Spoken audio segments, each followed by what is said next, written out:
আসসালামু আলাইকুম। আপনাকে যখন ওপেন ভিপিএন অ্যাকাউন্ট দেওয়া হবে, তখন আপনাকে এরকম কিছু ইনফরমেশন দেওয়া হবে। এর ভিতর থাকবে ইউজার নেম, পাসওয়ার্ড, ইউআরএল আর হচ্ছে এক্সপায়ার ডেট। আপনি এটা কীভাবে কানেক্ট করবেন? প্রথমে আপনি চলে যাবেন প্লে স্টোরে যেয়ে সার্চ করবেন ওপেন ভিপিএন কানেক্ট। সার্চ করার পর আপনার কাছে এরকম একটা অ্যাপ আসবে, ইনস্টল করে ওপেন করবেন। অ্যাপ স্টোরের ক্ষেত্রেও সেম, আইফোনের ক্ষেত্রে একেবারেই সেম।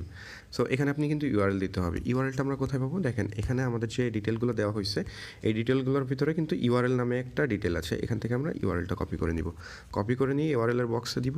দেওয়ার পরে নেক্সট করব, পারমিশন যদি চাই ওকে করে দিব। এরপরে ইউজার নেম, পাসওয়ার্ড, আমরা ইউজার নেম এবং পাসওয়ার্ড দুইটা কপি করেও এনে দিতে পারি অথবা টাইপ করে দিতে পারি। আমরা এটা টাইপ করে দিলাম। পাসওয়ার্ডটা দেওয়ার পরে আমাদের এখানে পোর্ট, এই অপশনটা, প্রোফাইল নেম, এই দুটো অপশন আমরা কিছু দিব না। Imported login profile, connect after import, দুইটা টিক চিহ্ন দিয়ে দেবো। অর্থাৎ ইউজার নেম, পাসওয়ার্ড আর নিচে দুইটা টিক চিহ্ন দিয়ে ইম্পোর্টে চাপ দেবো। ইম্পোর্টে চাপ দিলে কানেকশন রিকোয়েস্ট চাইলে অবশ্যই ওকে করে দিব। দেখেন কানেক্টেড হয়ে গেছে। এখন কিন্তু আমরা বাংলাদেশি অ্যাপগুলো ইউজ করতে পারবো।